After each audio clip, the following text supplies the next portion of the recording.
সকলোকে প্ৰীতি আৰু সম্ভাষণ জনাইছোঁ 2025 বৰ্ষৰ বাবে মেম'ইৰছ অফ এ ছোটা চাহেব নামৰ পাঠটিৰ পৰা 2 নম্বৰ থকা প্ৰশ্নোত্তৰখিনি আমি আলোচনা কৰিব লৈছোঁ মানে 2 মাৰ্ক যিখিনি প্ৰশ্নত থাকে সেই প্ৰশ্নবিলাক তোমালোকৰ প্ৰশ্ন কাকতৰ 13 নম্বৰ প্ৰশ্নত আহিব ইয়াত কেইবাটাও প্ৰশ্ন থাকে তাৰে যিকোনো 5টা প্ৰশ্ন উত্তৰ কৰিব লাগে প্ৰশ্নৰ উত্তৰখিনি 30ৰ পৰা 40টা শব্দৰ ভিতৰত লিখিব লাগে তাৰ মেম'ইৰছ অফ এ ছোটা চাহেব নামৰ 2025 বৰ্ষৰ বাবে যিখিনি প্ৰশ্ন ইম্পৰ্টেন্ট সেইখিনি প্ৰশ্ন ইয়াত সন্নিবিষ্ট কৰা হৈছে শেষলৈকে ভিডিঅ'টো চাব বুলি আশা কৰিলোঁ আজি আলোচনা কৰিবলৈ প্ৰথম প্ৰশ্নটো হ'ল হু ৱাজ জন ৰন্ট্ৰি এই প্ৰশ্নটো 2022 আৰু 2024 বৰ্ষত পৰীক্ষাত আহিছিল গতিকে পৰীক্ষাৰ বাবে এই প্ৰশ্নটো অতিকৈ গুৰুত্বপূৰ্ণ হ'ব জন ৰন্ট্ৰি তেখেতৰ জন্ম হৈছিল 1906 চনত আৰু মৃত্যু হৈছিল 1975 চনত was the last British senior conservator of Forest of Assam. He is the author of the lesson Memoirs of a Sutta Sahib. এই গুটেখিনি কথা লিখিব লাগিব এই সেন্টেন্সটো লিখিব লাগিবই last British senior conservator of Forest of Assam আৰু তেখেত যে Memoirs of a Sutta Sahib নামৰ পাত্ৰীৰ লেখক সেই কথাটো লিখিব লাগিব He was called the Sutta Sahib in the lesson. তেখেতক এই লেসনটোক Sutta Sahib বুলি কোৱা হৈছিল After India's independence, ভাৰতবৰ্ষৰ স্বাধীনতা লাভ কৰাৰ পিছত he went back to England and took the work as a journalist and media commentator. ভাৰতবৰ্ষৰ স্বাধীনতা লাভ কৰাৰ পিছত তেখেত ইংলেণ্ডলৈ পুনৰ ঘূৰি গৈছিল আৰু তাত গৈ জাৰ্নেলিষ্ট সাংবাদিকতা আৰু ধাৰাভাষ্যকাৰৰ কাম কৰিছিল বা কামত নিয়োজিত হৈছিল What character of the north bank of Brahmaputra did John Rontry refer to? Brahmaputra নদীৰ উত্তৰ পাৰ সম্পৰ্কে জন ৰন্ট্ৰিয়ে কি ক'ব বিচাৰিছে According to John Rontry মতে North Bank of the Brahmaputra has peculiar characteristics. Brahmaputra নদীৰ উত্তৰ পাৰৰ এক আছুতীয়া বৈশিষ্ট্য আছিল During cold weather it was delightful. এটো মন কৰিব লাগিব ইয়াত ব্ৰহ্মপুত্ৰ নদীৰ উত্তৰ পাৰ সম্পৰ্কে কৈছে ৰেইনি সিজন কোৱা নাই আটাইকেইটা সিজন লিখিব পৰা যাব মানে কোল্ড সিজন ৰেইনি সিজন দুইটা লিখিব পৰা যাব ইয়াত বহুতে প্ৰশ্ন লিখোতে ভুল কৰা দেখা যায় অকল ৰেইনি সিজন লিখে কিন্তু এই প্ৰশ্নটো সিজন সম্পৰ্কে কোৱা হোৱা নাই ইয়াত উত্তৰ পাৰ সম্পৰ্কে ৰন্ট্ৰিৰ মতামতটো হেড বিচাৰি হৈছে হেকানে আমি কোল্ড ওয়েদাৰটো লিখিম During cold weather it was delightful. শীতকালত ব্ৰহ্মপুত্ৰৰ উত্তৰ পাৰটো আছিল খুব মনোৰঞ্জক But rainy season was very dangerous. কিন্তু সেই একে জেগাই বৰষুণৰ বতৰত খুবেই ডেঞ্জাৰাছ আছিল It was best avoided in rainy season because it was hotbed of malaria. বৰষুণৰ বতৰত বা বৰ্ষাকালত উত্তৰ পাৰ ভ্ৰমণ কৰাৰ পৰা মানুহ বিৰত থাকে কিয়নো এই ঠাইত খুব মেলেৰিয়াৰ প্ৰাদুৰ্ভাৱ হৈছিল Traveling at the time was quite problematic. আৰু rainy seasonত উত্তৰ পাৰত ট্ৰেভেলিং কৰাটো ভ্ৰমণ কৰাটো আছিল খুবেই সমস্যাজনক Question number 3. Briefly describe the scene observed by the author from the veranda of his bungalow on the bank of the Brahmaputra. Brahmaputra নদীৰ পাৰত থকা লেখকৰ বাংলোৰ পৰা কি দৃশ্য দেখা গৈছিল কি সিনাৰি দেখা গৈছিল বা কি দৃশ্য তাৰ পৰা অবজাৰ্ভ কৰিব পৰা গৈছিল 14 16 18 20 এই কেইবাটাও বছৰ ৰিপিট হৈছে From the veranda on the top of Portico, the author had a splendid view of the river and its shipping and beyond the Himalayas. লেখকৰ বাংলোৰ পৰ্টিকোৰ পৰা তেখেতে ব্ৰহ্মপুত্ৰ নদীৰ এক খুব স্প্লেন্ডিড ভিউ সুন্দৰ এক দৃশ্য উপভোগ কৰিব পাৰিছিল The Peacock Island in the middle of the Brahmaputra where the dome of a Hindu temple could be seen was another viewable thing. এই পৰ্টিকৰ পৰা দেখা পোৱা আন এক সুন্দৰ দৃশ্য আছিল ব্ৰহ্মপুত্ৰৰ মাজত থকা সেই পিকক আইল্যান্ড বুলি এটা দ্বীপ যিটো দ্বীপত এটা হিন্দু মন্দিৰৰ চূড়াটো দেখা গৈছিল The author makes fun of the island as the name of the island was Peacock Island but only monkeys were seen there. লেখকে এই দ্বীপটোক লৈ কিছু ব্যংগাত্মক সুৰত কৈছে যে যদিও এই দ্বীপৰ নাম পিকক আইল্যান্ড আছিল মোৰা চৰাইৰ দ্বীপ বুলি নাম আছিল কিন্তু কেৱল বান্দৰহে তাত পোৱা গৈছিল বা দেখা গৈছিল Give a brief description of the Peacock Island. এবাৰ পিকক আইল্যান্ডৰ এক বৰ্ণনা দিব আহিছে ইয়াৰ বহুত শব্দ ৰিপিট হ'ব কিয়নো যেতিয়া লেখকে পৰ্টিকৰ পৰা দৃশ্য উপভোগ কৰাৰ কথা পিকক আইল্যান্ড আহি গৈছিল তেতিয়া সেই পিকক আইল্যান্ডত থকা কথাখিনি ইয়াতো ৰিপিট হ'ব নহয় জানো The Peacock Island, Umananda Island,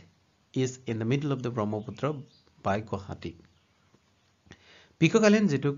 Umananda দ্বীপ বুলি কোৱা হয় হেয়া ব্ৰহ্মপুত্ৰ নদীৰ পাৰত গুৱাহাটীৰ ওচৰতে অৱস্থিত where the dome of a Hindu temple, Umananda temple, could be seen. The Hindu মন্দিৰৰ চূড়া দৃশ্যমান যেটো মন্দিৰ আচলতে উমানন্দ মন্দিৰ হে The author makes fun of the island as the name of the island was Peacock Island, but only monkeys were found there. লেখকে এই দ্বীপটোক লৈ কিছু ব্যংগাত্মক ৰূপ কৈছে যে যদিও দ্বীপৰ নাম পিকক আইল্যান্ড কেৱল বান্দৰহে তাত পোৱা গৈছিল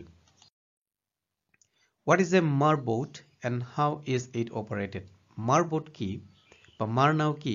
আৰু ইয়াক কেনেকৈ অপাৰেট কৰা হয় Marboat is a special kind of ferry in which two open boats are tied together and covered with a plank platform. মাৰনাও হৈছে দুখন সৰু সৰু নাও একেলগ কৰি কাঠেৰে বা কাঠৰ তক্তাৰে ইয়াক বান্ধি লোৱা হয় একেটা কৰি লোৱা হয় its operating system is more special ইয়াৰ কাম কৰাৰ বা ই চলাচল কৰাৰ পদ্ধতি এক বিশেষ it is paddled across the river কেতিয়াবা বঠাৰেও ইয়াক চলোৱা হয় or it is operated with the help of a running cable connected to either sides of the river নাইবা বেছি ইন্টাৰেষ্টিং ওয়েটো আছিল নদীৰ দুই পাৰে কেবল কানেক্ট কৰি ৰছী কানেক্ট কৰা হয় আৰু এই ৰছীৰ সহায়ত ৰছীত ধৰি ধৰি টানি টানি নাও পাৰ কৰা হৈছিল The marboat is pushed from one side to opposite by the force of the current অৱশ্যে এই ৰছীৰ সহায়ত বা কেবলৰ সহায়ত নাও চলাচল হৈছিল সেই সময়ত পানীৰ খুঁতেও সহায় কৰিছিল নাইবা পানীৰ খুঁতৰ বিপৰীতেও যাবলগীয়া হৈছিল What unusual visitor did John Rountree have in his bungalow one night? এদিনাখন ৰাতি জন ৰন্ট্ৰীৰ বাংলো কেম্পাছত এক অদ্ভুত অতিথি প্ৰৱেশ কৰিছিল সেই অদ্ভুত অতিথি কি আছিল The unusual visitor that John Rountree had in his bungalow one night was nothing but a tiger. এই অদ্ভুত অতিথি কোন আছিল বাঘ এটা আছিল Most probably it was washed up by a flood. খুব সম্ভৱ এই বাঘটো বানপানীত উটি আহিছিল He also sometimes noticed pug marks of Lur's cat in the bungalow campus. তেখেতে মাজে মাজে তেখেতৰ বাংলো কেম্পাছত Lur's cat মানে বাঘৰ খুজৰ চিন দেখা পাইছিল What does Rountree say about the river banks of the Manas sanctuary? মানস অভয়াৰণ্যৰ নদীৰ পাৰৰ বিষয়ে লেখকে কি কৈছিল River banks of Manas sanctuary were the favorite site for the governor's Christmas camp. মানস অভয়াৰণ্যৰ নদীৰ পাৰবিলাকে আছিল গভৰ্ণৰৰ ক্ৰিসমাস চাউনিৰ বাবে আটাইতকৈ প্ৰিয় ঠাই Rountree say that it has special duty to build and decorate camps for which he sometimes receives letters of thanks. মাজে মাজে Rountree প্ৰধান এটা বিশেষ ডিউটি আছিল বিশেষ দায়িত্ব আছিল এই ক্ৰিসমাস ক্যাম্প বিলাক সজাই পৰাই তোলাটো আৰু এই ক্ৰিসমাসৰ সময়ত এনেকৈ ক্যাম্প সজাই পৰাই তোলাৰ কাৰণে Rountree কেতিয়াবা গভৰ্ণৰৰ পৰা letters of thanks ধন্যবাদৰ পত্ৰও পাইছিল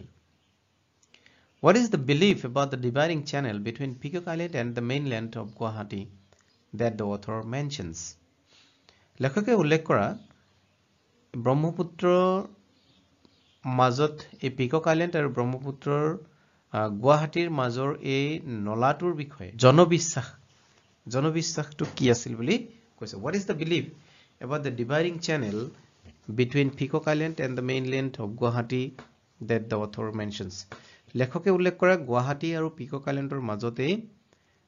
নলা সম্পৰ্কীয় জনবিশ্বাসটো কি আছিল The water of the Brahmaputra between Peacock Island and the mainland of Guwahati shrank and just a channel remained in winter season. ব্ৰহ্মপুত্ৰৰ মাজত থকা Peacock Island আৰু গুৱাহাটীৰ মাজৰ কম পানী থকা প্ৰায় নলা সদৃশ শীতকালত ব্ৰহ্মপুত্ৰৰ পানী শুকাই গৈ প্ৰায় নলা সদৃশ হৈ গৈছিল It was believed that if the channel between the Peacock Island and the mainland of Guwahati dried up completely. ইয়া বিশ্বাস কৰা হৈছিল যে গুৱাহাটী আৰু পিকক আইলেণ্ডৰ মাজৰ এই নলা সদৃশ পানীখিনি যদি কেতিয়াবা একেবাৰে শুকাই যায়, it would indicate the end of British Raj. ইয়া ভাৰতবৰ্ষত ব্ৰিটিছ ৰাজৰ অন্ত পৰিব, অন্ত পৰাৰ চিন হ'ব. In some years it was about to dry up. কেতিয়াবা কেতিয়াবা প্ৰায় শুকাই যাওঁ অৱস্থা হৈছিল. The author was not aware whether it dried up completely in 1947 when British Raj came to an end in India as India got freedom. 1947 চনত যেতিয়া ভাৰতবৰ্ষে স্বাধীনতা লাভ কৰিছিল, সেই সময়ত এই নলাটো সম্পূৰ্ণৰূপে শুকাই গৈছিল নে নাই লেখকে ক'ব পৰা নাই.